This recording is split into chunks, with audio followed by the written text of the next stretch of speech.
अभी भी सोए हैं? अरे उठाओ ने। क्यों? सालू के लॉटरी के टिकट का रिजल्ट लाया था। पिताजी के टिकट का नंबर मैंने लिख के रखा था ना, पूरे 50 लाख का इनाम लगा आपको। थोड़ी देर बाद वो अपने कमरे में जाने के लिए उठेंगे तब बताइए। अरे उठाओ ना, पड़ोस में दाजी के नाम से स्कूल बनेगा ना, ये सुनते ही खुशी से नाच उठेंगे। 10 साल और जिएंगे। पिताजी, पिताजी, ये देखिए। पिताजी देखिए ना। जन्म निश्चित, मृत्यु निश्चित, मृत्यु पर जन्म निश्चित, चाहने से कुछ चलता नहीं, शोक करना व्यर्थ है।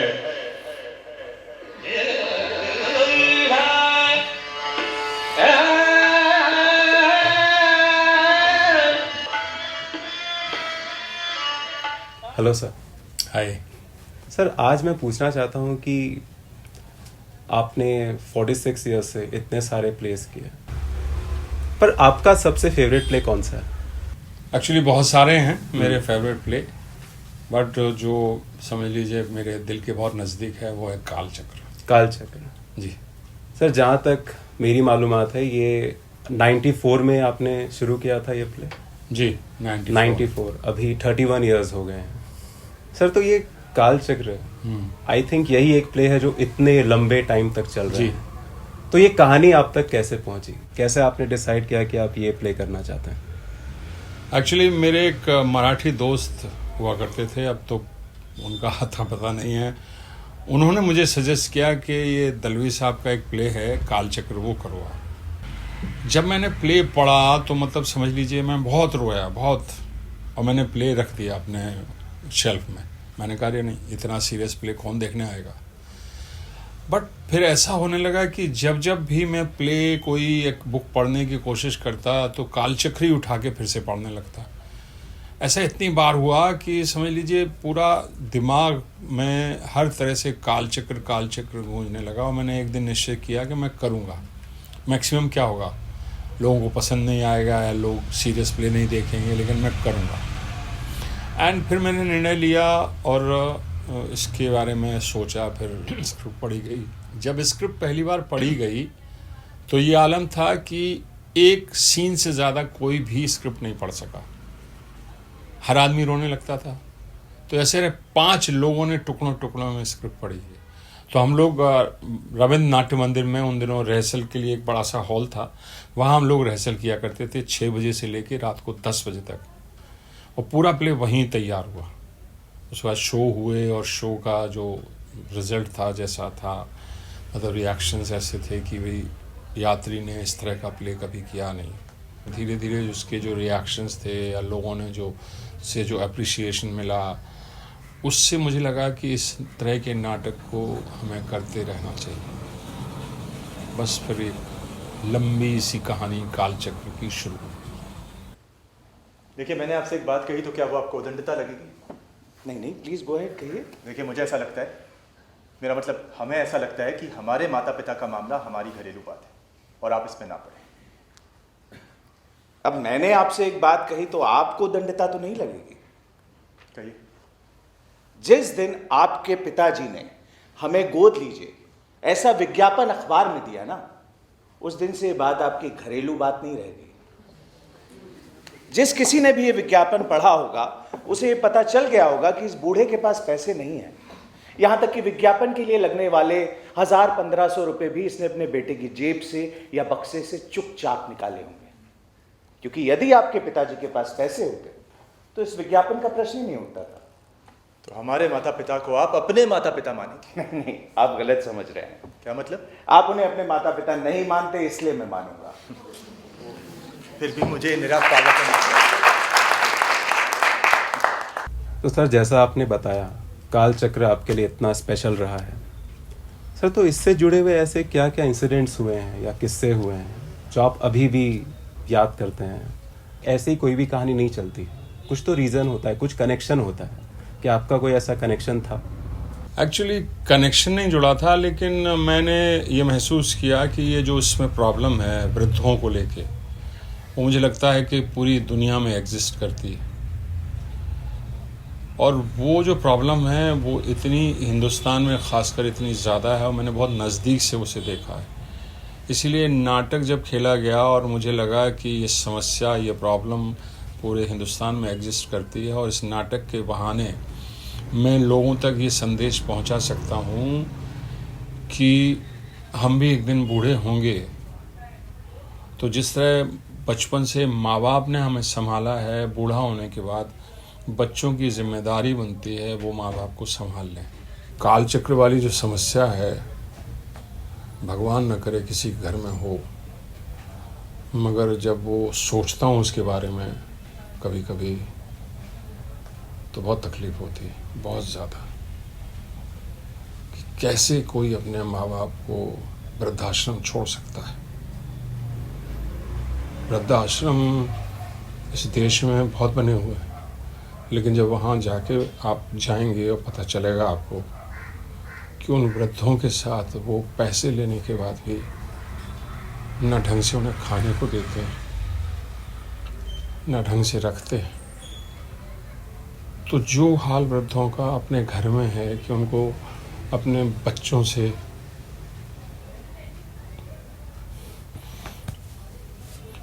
तिरस्कार मिल रहा है, वही हालत उनकी वृद्धाश्रम में हो जाती है।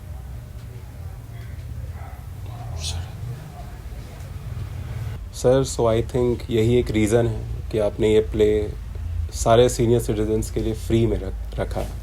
जब भी इसके शोज़ होते हैं वो फ्री में देख सकते हैं। इसके पीछे कुछ कहानी होगी, कुछ रीज़न होगा, तभी आपने ये डिसीजन लिया। एक्चुअली 2014 में ONGC ने इसको 1 साल के लिए अडेप्ट किया था कि हम इसके कुछ 8-10 शो करें, और उनकी शर्त यही थी कि आप इसको सीनियर सिटीजन को मुफ्त में दिखाइए और यंगस्टर्स को 50% डिस्काउंट में। तो मैंने वैसे ही किया। तो जब मैं अपने एडवर्टाइजमेंट छापता था पेपर में और लिखता था उसमें कि complimentary passes for senior citizen, तो आई रियलाइज़ कि 90 साल के लोग देखने आ रहे हैं और वो चल नहीं पा रहे हैं, उनके साथ कोई है, और ये सब करीब 8 शो तक हुआ और हाउसफुल हो जाता था शो। और फिर वो पूरे के पूरे लोग जमा हो जाते थे बैक स्टेज पे, कोई मुझे गले लगा रहा है, कोई रो रहा है, मतलब ऐसा जितनी देर मुझे काल चक्र में इमोशनल होना पड़ता था उतना ही शो के बाद उनके साथ फिर वो सब इमोशंस फिर से शुरू होते थे। तो ये सब देखकर मैं अंदर से काफ़ी, जैसे कहा ना, हिल गया। मुझे लगा कि हम अपनी थिएटर की ज़िंदगी जीते रहते हैं, हमको समाज में, सोसाइटी में क्या समस्याएं हैं इसका पता ही नहीं। फिर मुझे लगा कि वो 1 साल तो उनके लिए हमने फ्री में किया, फिर मुझे लगा कि हमको सीनियर सिटीजन से नहीं कुछ लेना चाहिए, इसी बहाने हम एक सेवा करेंगे, उनकी समस्याओं को लोगों तक पहुंचाएंगे। तो बस ये सोचते हुए मैंने फिर ये सीनियर सिटीजन के लिए फ्री कर दिया। तो सर, इसमें बहुत सारे सीन्स होंगे जो आपको बहुत अच्छे लगते होंगे। अगर आप कोई एक डायलॉग सुनाना चाहे तो। कोशिश करता हूँ। एक्चुअली पूरा प्ले ही मेरे बहुत दिल के नज़दीक है। उसकी कोई भी संवाद, मतलब ऐसा नहीं है जिसको मैं बेमन से करता हूँ, मगर कुछ दृश्य ऐसे हैं इसमें, कुछ संवाद ऐसे हैं, जैसे आखिरी में जो बहू और बेटी मुझे अडॉप्ट करते हैं और मैं मरण अवस्था में हूँ, तो मैं उसको बोलता हूँ कि एक अंदर एक पोटली वो ला के दो और सारे उसमें गहने और साड़ी वगैरह उसको सौंपता हूँ। तो बोलती नहीं ये सब मत दीजिए आप मुझे, आपकी बहुएं कुछ ना कुछ कहेंगी। तो मैं उससे कहता हूँ कि पुनर्जन्म में तेरा विश्वास है। मुझे पता नहीं क्यों हमेशा से ऐसा लगता है कि मेरा पुनर्जन्म तेरी कोख से बच्चे, फिर चाहे तो अपने बच्चे के गले में ये माला डाल देना, तेरे बुढ़ापे की सेवा करने के लिए। मेरे को तू नहीं जानती, जब तीसरी बार तेरी माँ गर्भवती हुई तो मुझे बगैर बताए डॉक्टर करवे के पास जाके गर्भपात कराया। यहाँ आने पर वो मुझसे हमेशा कहती उसमें उसके पेट में जो बच्चा था वो शायद राघव। पिताजी, पिताजी मुझ पर हाथ नहीं, मेरा सारा शरीर और आ गया है। मैं दर्शन शास्त्र की विद्यार्थी होने के बावजूद। पिताजी, कुछ तकलीफ हो रही है? नहीं, अब मुझे मृत्यु भी आ जाए तो कुछ नहीं होगा। तेरी माँ बहुत घबरा गई थी। उसने मेरा एक हाथ कस के पकड़ रखा था और दूसरे हाथ में कृष्ण की मूर्ति। वो उसका साथ देगा इसलिए। मृत्यु के अजनबी देश है, पर मुझे कुछ नहीं लगता, न डर न भय। विनोबा ने गीता में कहा है, जन्म निश्चित मृत्यु निश्चित, मृत्यु पर जन्म निश्चित, चाहने से कुछ टलता नहीं, शोक करना व्यर्थ है। तो मुझे ऐसा लगता है कि ये उस नाटक का सबसे बेस्ट संवाद है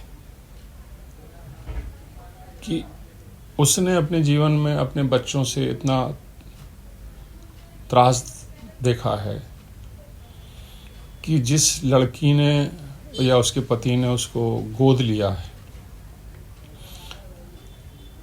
वो उसका एहसान इस तरह चुकाना चाहता है कि उसकी कोख से पैदा होना चाहता है, ताकि बुढ़ापे में जो तकलीफ मेरे बच्चों ने मुझे दी है मैं उसको ना दूं। तो आप ज़रा राइटर का सोच देखिए। तो इस तरह के संवाद जब प्ले में होते हैं तो मैं क्या, दर्शक या देखने वाले या को एक्टर या बैक स्टेज करने वाले, हर आदमी की आंखें नम होती है कि नहीं?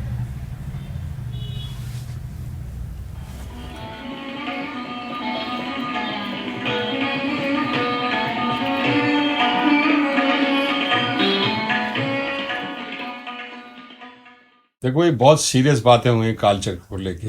अब मैं तुमसे भी कुछ सवाल पूछना चाहूंगा, तैयार हो तुम? Okay sir. हाँ, अभी लग रहा है तैयार हो। नहीं। ठीक है। तुम भी तो मेरे बहुत सारे नाटकों में काम करते हो। तुम्हें याद होगा पिछले 2 साल पहले हमने एक बहुत ही बढ़िया नाटक किया था जिसका नाम था जीना इसी का नाम है। ये नाटक बहुत ही फेमस होम्योपैथी के डॉक्टर हैं, डॉक्टर मुकेश बत्रा, अंतर्राष्ट्रीय ख्याति प्राप्त, उनके जीवन पर आधारित था, जिसमें तुमने मुकेश बत्रा का रोल किया था। एक ऐसे आदमी का रोल जो सामने बैठा ही अपना जीवन देख रहा है मंच पर। तो वो जो रोल तुमने किया था, मेरे ख्याल से बहुत रेयरली ऐसे रोल लोगों को मिलते हैं। तो उस रोल को करते वक्त तो क्या तुम्हारे अंदर एक्साइटमेंट था, क्या तुमने सोचा, वो थोड़ा बताओ उसके बारे में। सर, मैं ये बोलता हूँ कि मैं तैयार ही नहीं था उस रोल के लिए। अच्छा। क्योंकि जब उसकी स्क्रिप्टिंग प्रोसेस चल रही थी, आपको याद होगा, आप सीन लिखते थे, मैं टाइप करके आपको अगले दिन देता था, है ना? अगर आपको याद है, जब कास्टिंग डिसाइड हो रही थी तो हम लोग एक सर्कल में बैठे हुए थे रेलवे कॉलोनी में। तो आप सबको रोल असाइन कर रहे थे और वो आपने पहले ही कहा था कि हर एक्टर कम से कम 3-4 रोल तो कर ही रहा है। तो मैं डायरी और पेन लेके ऐसा बैठा हुआ था कि आप बताएंगे, मैं अपना रोल लिखूंगा, फिर प्रिपेयर करना शुरू करूंगा। कैरेक्टर्स तो मुझे पता थे सारे, पर आपने कहा कि साहिल, मैंने बोला यस, आपने कहा मुकेश, और फिर आप आगे बढ़ गए। तो वो मैं एक्सेप्ट ही नहीं कर पाया, मैं समझ ही नहीं पाया कि ये मैं कर रहा हूँ। और मैंने डायरी पेन मतलब हाथ में थी, पर मैंने लिखा भी नहीं था। पर मैं मतलब ये समझता हूँ कि हर एक्टर की लाइफ में कोई ना कोई एक कहानी होती है, चाहे वो फिल्म हो, प्ले हो या फिर OTT वेब सीरीज हो, जो उसको एक एक्टर बना देती है, या एक्टिंग क्या होता है वो उसको सिखा देती है। मेरे लिए मेरे लाइफ में वो प्ले जीना इसी का नाम ही रहेगा। और मुझे याद है बहुत सारे हमारे जो डिस्कशन हुए थे, मैंने आपसे पूछा था कि उनकी एक आदत है, बाल को ऐसे ऐसे करते। आपने कहा कि हाँ, वो ऑब्जर्व कर सकते हो। और हालांकि उन्होंने रिहर्सल्स में मुझे कई बार बोला, जैसे वो लास्ट का जो डायलॉग था, Life is an echo. It all comes back. The good, the false, the true. So give the world the best you have and the best will come back to you. Rehearsal process ऐसा था वो, I think वो पूरा process ऐसा था कि मुझे कहीं ना कहीं मालूम हुआ कि एक्टिंग क्या होती है। करने की चाह होती है, एक्टर बनने की चाह होती है, पर जो एक्टिंग की समझ होती है मुझे उस प्ले से मिला सर। तो प्रिपरेशन आई थिंक कोई प्रिपेयर नहीं होता ऐसे रोल के लिए। और वो जो स्क्रिप्ट है वो अपने आप में बहुत यूनिक है, और वो मेरे हिसाब से हर एक्टर का एक सपना होता है वो ऐसा कोई प्ले करे। जैसे प्ले की शुरुआत तो किसी नॉर्मल कहानी जैसी होती है कि बहुत सारे कैरेक्टर्स होते हैं, इंट्रोड्यूस होता है कहानी का प्लॉट, इतने सारे कैरेक्टर्स आपको दिखते हैं, पर वो कहानी ख़त्म होते होते होते वो एक वन मैन शो जैसा हो जाता है। और आपने मुझ पे भरोसा किया कि मैं वो कर पाऊंगा। तो मैं आपसे पूछता हूँ कि आपने मुझ में ऐसा क्या देखा कि आपको लगा कि मैं कर सकता हूँ? Dad,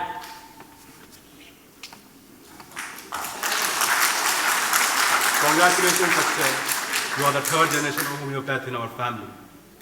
Our family has been serving people through homeopathy for over 125 years now. I am proud of you.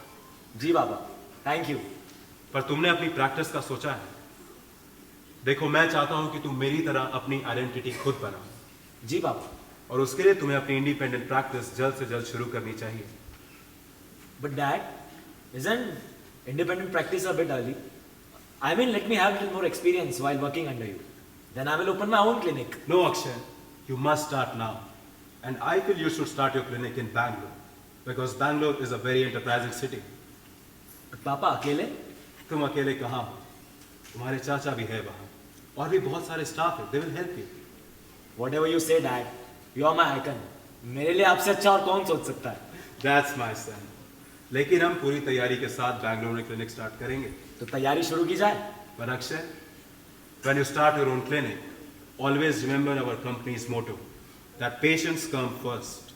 Our aim is to heal people and change their lives.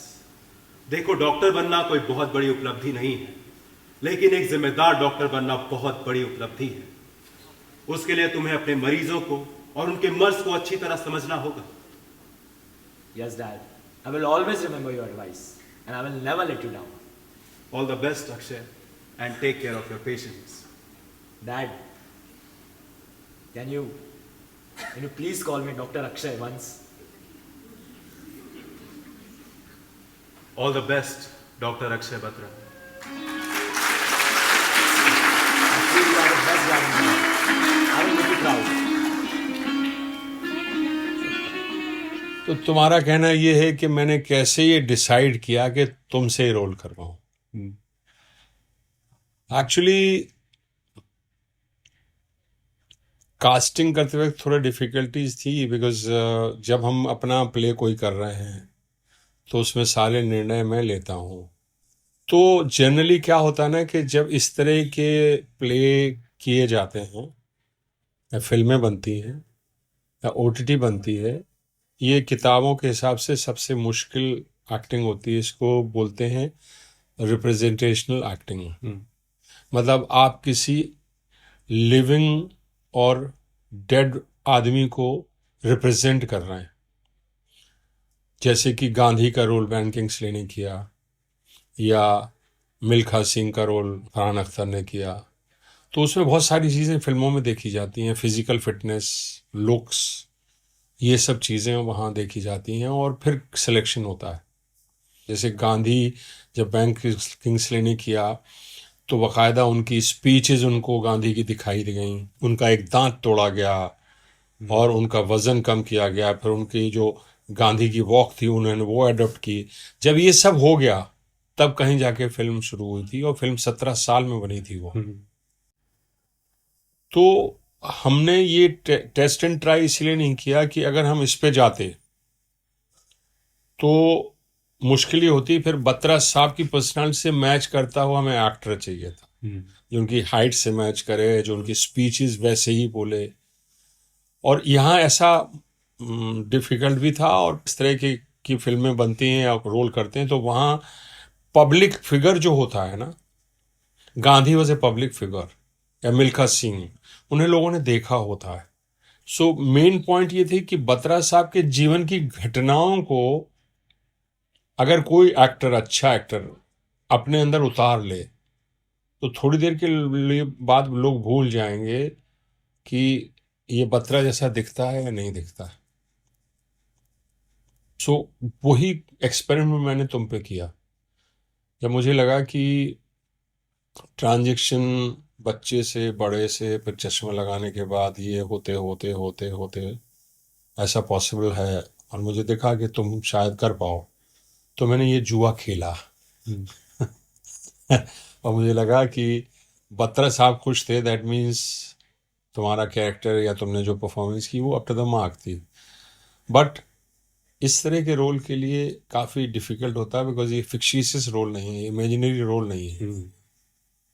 एक आदमी सामने बैठा ही देख रहा है कि मैंने ऐसा किया था कि नहीं, और फिर हमारी एक जिम्मेदारी बन जाती है कि हम उसको जस्टिफाइड करें। तो बस इस तरह तुम, लेकिन मैं कहूँगा कि तुम बहुत लकी हो कि तुम्हें इस तरह का रोल करने को मिला, बिकॉज पता नहीं भविष्य में कब हम, लोगों को लगा था कि बायोग्राफिकल प्ले होंगे और होंगे और होंगे, पता नहीं कब होगा। मुझे तो नहीं लग रहा मेरे आसपास जिन लोगों ने भी देखा है वो इस तरह की कहानी को स्टेज पे लाना चाहेंगे। तो it was your luck and my luck कि मैंने किसी की बायोग्राफी को स्टेज पे किया। ये सर आपने सही बोला, मैं बहुत लकी था। एंड मैं तो यही चाहूँगा अगला कोई भी जन्म हो तो ऐसा नाटक तो मेरी लाइफ में आना ही चाहिए। एंड मैं एक चीज़ बहुत अच्छे से जानता हूँ कि जो मैं वो प्ले कर रहा था वो मैं बहुत सारे एक्टर्स का एक सपना जी रहा था, तो वो भी एक इंस्पिरेशन थी कि कि मैं मेहनत करूँ।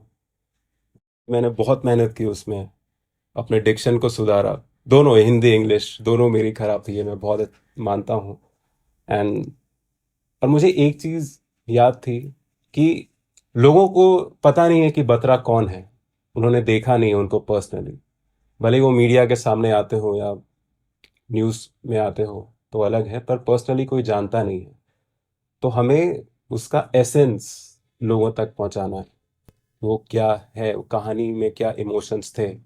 जैसे उनकी बचपन में जिन लोगों को उन्होंने खोया, उनके पापा जी, उनका प्यारा कालू, और जैसे उनकी मम्मी उनको किसी अनजान आदमी के साथ दूसरे शहर भेज देती थी, वो सब। तो या सर मुझे बस यही कहना है कि मैं बहुत लकी हूँ कि मुझे ये करने का मौका मिला, और आई होप कि आगे भी मैं ऐसे ही लकी रहूँगा। ये बात अच्छी है कि आप लकी थे, आपको किस ऐसे आदमी का जीवन जीने का मौका मिला जो सामने बैठा है। लेकिन उन्होंने तुम्हारे रोल में कोई भी मीन मेक नहीं निकाला या कहा कि ऐसा नहीं, इसीलिए कि वो तुम्हारे उस रोल में उस इमोशंस को देख रहे थे जो उनके साथ गुजरे हैं लाइफ में, ना कि वो पर्सनालिटी और शक्ल देख रहे थे। इसीलिए वो धीरे धीरे धीरे धीरे तुम में वो बत्रा देखने लगे। बिकॉज आप किसी से पूछे डॉक्टर बत्रा, वो होम्योपैथी वाले, तो उनका नाम जो है ना, उनका नाम उनके प्रोफेशन की वजह से बहुत एग्जिस्ट करता है। आपको बता दें कि डॉक्टर बत्रा के 7 कंट्री में 400 क्लिनिक हैं जिसमें करीब 600 डॉक्टर काम करते हैं। तो ये जो है, अब जब भी बत्रा साहब के बारे में कुछ लिखा जाएगा तो इस नाटक के बारे में लिखा जाएगा, इस नाटक के बारे में लिखा जाएगा तो मेरे बारे में लिखा जाएगा, और किसने रोल किया तो तुम्हारे बारे में लिखा जाएगा, है ना। सो अपने आप को लकी समझो, और मिलते हैं अगली बार नई कहानी के साथ। तुम्हारी जगह वो दूसरा एक्टर होगा, मैं तो नहीं बदलूंगा क्योंकि मैं डायरेक्टर हूँ। बात तो सही है सर। मिलते हैं। और अपनी अंतिम सांस तक मैं इस देश का और होम्योपैथी का तिरंगा लहराता रहूं, यही मेरी ख्वाहिश है। मैं खुशकिस्मत हूं जो मुझे मेरे पेशेंट्स का ढेर सारा प्यार और आशीर्वाद हमेशा मिलता रहा, और इसी आशीर्वाद और प्यार ने मुझे नेशंस होम्योपैथ से पीपल्स होम्योपैथ बना दिया।